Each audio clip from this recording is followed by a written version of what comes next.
കളിക്കളത്തിലെ പരിക്കുകളെ ഇനി പേടിക്കേണ്ട. എല്ലാവിധ സ്പോർട്സ് ഇഞ്ചുറികൾക്കുമുള്ള സമഗ്ര പരിഹാരം ഇവിടെയുണ്ട്. ABC orthopaedic hospital, near Kairali theatre, Calicut road, Manjeri. Saudi അറേബ്യയിലെ മദീനക്ക് സമീപമുണ്ടായ ദാരുണമായ വാഹനാപകടത്തിൽ മങ്കട സ്വദേശികളായ ഒരു കുടുംബത്തിലെ 4 പേർ മരിച്ചു.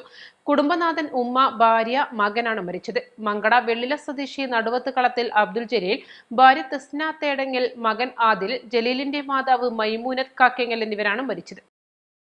ജലീലിന്റെ മറ്റ് 3 മക്കളായ ഐഷ, ഹാദിയ, നൂറ എന്നിവർ ഗുരുതര പരിക്കുകളോടെ മദീനയിലെ കിങ് ഫഹദ്, സൗദി ജർമ്മൻ എന്നീ ആശുപത്രികളിലെ തീവ്രപരിചരണ വിഭാഗത്തിൽ ചികിത്സയിലാണ്. ജിദ്ദ മദീന റോഡിലെ വാദി ഫർഹയിൽ വെച്ച് ഇവർ സഞ്ചരിച്ചിരുന്ന GMC വാൻ തീറ്റപ്പുല്ല് കയറ്റി വന്ന ലോറിയുമായി കൂട്ടിയിടിച്ചാണ് അപകടമുണ്ടായത്. മക്കയിൽ ഉംറ നിർവഹിച്ച ശേഷം മദീന സന്ദർശനത്തിനായി പുറപ്പെട്ടതായിരുന്നു 7-അംഗ സംഘം. വർഷങ്ങളായി ജിദ്ദയിൽ ജോലി ചെയ്യുന്ന അബ്ദുൽ ജലീലിന്റെ അടുത്തേക്ക് കുടുംബം സന്ദർശന വിസയിൽ എത്തിയതായിരുന്നു. ഉമ്മ മൈമൂനത്ത് ഉംറ വിസയിലാണ് സൗദിയിലെത്തിയത്. അപകട വിവരം അറിഞ്ഞ് മദീനയിലെ സന്നദ്ധ പ്രവർത്തകരും ബന്ധുക്കളും ആശുപത്രിയിലെത്തി തുടർ നടപടികൾ സ്വീകരിച്ചു വരുന്നു.